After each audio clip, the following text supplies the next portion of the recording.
चला मग आता उन्हाळ्याची कामं तुमची सुरुवात झाली आहे का नाही? तुम्ही काहीतरी बनवलं आहे का? काय बनवलं आहे मला नक्की सांगा कमेंटमध्ये. आता माझे तर सुरुवात झाली आहे उन्हाळ्याचे वाळवण बनवायची. तर माझे चिप्स झालेले आहेत, साबुदाण्याची चकल्या झालेल्या आहेत, नागलीचे पापड झालेले आहेत. आता मी बनवणार आहे आज साबुदाण्याचे पळी पापड. एकदम साधी सोपी रेसिपी आहे.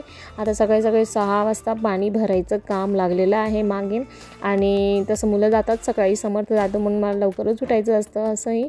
पण आता थोडं पाण्याचं काम जास्त वाढलेलं आहे आणि नेमकं आता पाणी तापलेलं आहे. समर्थला ओतून देते, त्याला पाणी एकदा आंघोळ केला, त्याचा चहा नाश्ता एकदा तो शाळेला गेलं की मग आपण पापड करण्यासाठी मोकळे.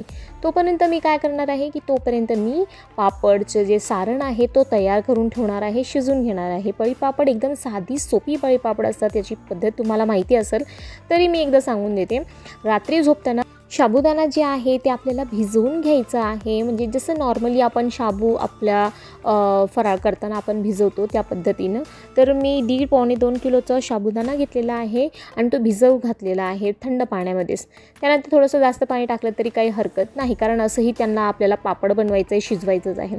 मग मस्तपैकी मोठं पातेलं घेऊन त्यामध्ये पाणी गरम करायला ठेवायचं. यामध्ये आता कोणाची आवड असं असते की ते बटाटाही टाकतात खिसून, पण मी एकदम साधं करते, मला साधंच आवडतं. कारण चकल्या असतात ज्यांच्यामध्ये मीठ तिखट असतो, स्पायसी, आणि त्यासोबत हे जे पापड असतात एकदम प्लेन पापड मला आवडतात. बटाटे टाकलेले मला पापड यामध्ये आवडत नाही. कोणी बटाटे टाकतात, मग बटाटा तुम्ही जर टाकून बनवत असाल तर बटाटा टाकून खिसून घ्या, खिसून स्वच्छ पाण्यामध्ये त्याला धुवून घ्या, नाहीतर बटाट्याचा जो स्टार्च असतो त्यामुळे पापड जे असतात ना ते आपले पिवळे होऊन जातात. त्यामुळे बटाटा खिसून घ्यायचा, तो खिस धुवून घ्यायचा आणि मग तो उकळत्या पाण्यामध्ये टाकायचा. मग ते 5 मिनटं थोडे बटाटे शिजले की त्यानंतर मग आपलं शाबू पण शिजून घ्यायचं त्यामध्ये. पण यामध्ये मी फक्त शाबू आहे त्यामुळे फक्त आपल्याला तो टाकून द्यायचा आणि शिजून घ्यायचं. आणि हा शिजलेला आहे का नाही हे तुम्हाला कसं कळणार? मग पाणी घ्यायचं वाटीमध्ये आणि त्यामध्ये थोडंसं जो शिजलेलं सारण आहे तो थोडंसं टाकून द्यायचं. टाकलं आणि ते जे साबुदाणे आहे तो जर गोळा होत असेल तर तुमचे पापड एकदम चांगले असतात. कारण यामध्ये बी आपल्याला वाटतं की ही पद्धत सोपी आहे, पण जर शिजलं नाही ना व्यवस्थित तर पापड याचे पण तुटून जातात. चिकनपणा जास्त असतो म्हणून ह्याचे पापड तुटायचे खूप कमी चान्सेस असतात, पण तरी पण शिजवणं हा महत्त्वाचा मुद्दा असतो. तर मुलं कोणी दिसत नाहीच, कारण समर्थ गेलेला आहे स्कूलला आणि श्री अजून झोपलेला आहे असं. आणि आता एकदम साधे पळीपापड असतात. मी थोडंसं सारण जे आहे थोडं पातळ करते, कारण की मग ते टाकून असं गोल फिरवायची गरज नाही. आता बघा फक्त मी टाकत पापड झालेले आहेत. यावेळी मी फक्त 1.5 किलोचे पापड बनवले आहे, कारण गेल्या वर्षीचे माझ्याकडे पापड आहेत. चकल्याच खूप जास्त आवडतात पण चकल्या लवकर संपतात, आणि आज मी तेल लावलेलं आहे म्हणून थोडंसं चेहरा माझा छोटं वाटतं. चला तुम्हाला दाखवते. अर्धी साडी झालेली आहे शाबूचे पापड जे आहे, आणि साहेबांनी थोडे मोठे टाकलेले आहेत, जाड असं. पण जाऊ द्या, काही का होत नाही, हेल्प करताय तेवढीच मोठी गोष्ट आहे. नाहीतर मला एकट्याला बसावं लागणार आहे, कारण समर्थ जातो स्कूलला सकाळी आणि श्री तर झोपलेला असतो, त्याला होत नाही काम, लवकर उठणं होत नाही. त्याला काम होतं, करतो तो, पण लवकर उठणं होत नाही. त्यामुळे मग त्याचे पप्पा मदत करतात, तीच खूप मोठी गोष्ट आहे. एवढंच की थोडं वाकड, थोडे तिकडे, थोडे मोठे करतात, जाऊ द्या.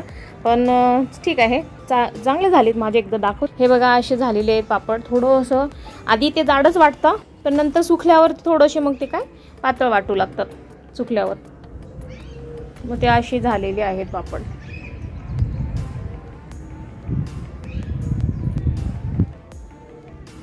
अशी अर्धी साडी भरलेली आहे.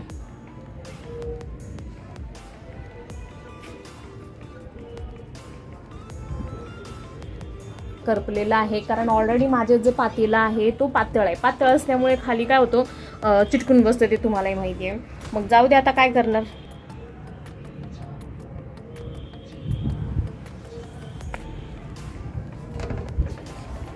पप्पानी बघा हे बी काळं खारोडे टाकून दिलेले. हा खूप घाण वाटतोय, मी काढून घेते. किती घाण वाटतोय ते.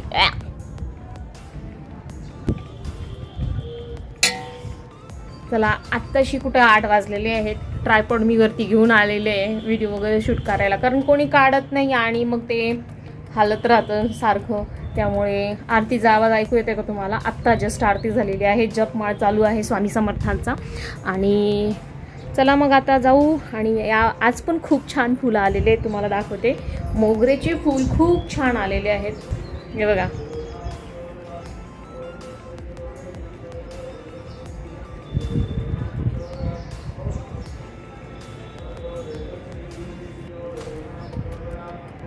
तर मग आज संकष्टी पण आहे. चला फूल भेटले आपल्याला.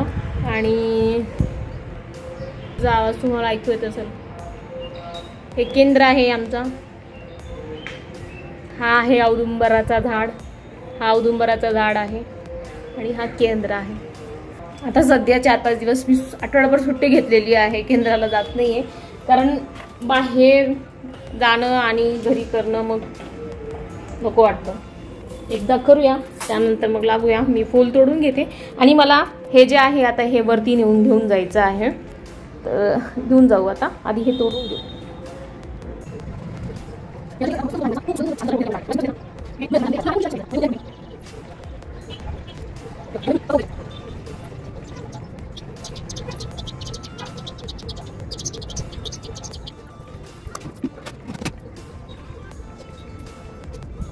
आता खाली तर मी पापड टाकून दिलेले आहे, पण माझे चकल्या आणि थोडेसे जे चिप्स आहे ते मला वाळू घालायचं आहे. तर मी म्हटलं की जे वरची गच्ची आहे इकडे वाळू टाकून देते, कारण की दिवसभर इकडं कोणी येत नाही जात नाही.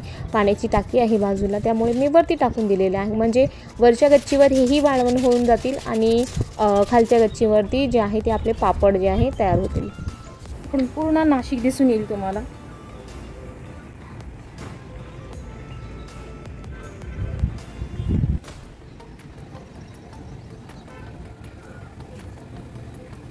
चला मग खूप छान असं काम झालेले आहे माझे. आता काम म्हणजे सकाळचे जो कारण आपण उन्हाळ्याचं काही वाळवण बनवलं की हे पापडं पुरणे हे आपले महत्त्वाचं काम होऊन जातं.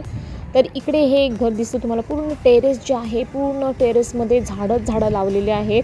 त्यांच्या घरी मी जायची खूप इच्छा आहे मला, कारण की त्यांची खूप झाडं आहेत. म्हणून कॉलनीमध्ये त्यांचं नाव असतं. आत्ता श्री उठलेलं आहे. श्री आता उठून आलं.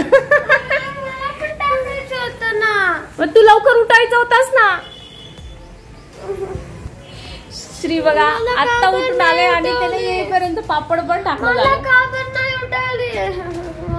आता नागलीचे पापड करायचे, मग तुलाच उठवलं आधी.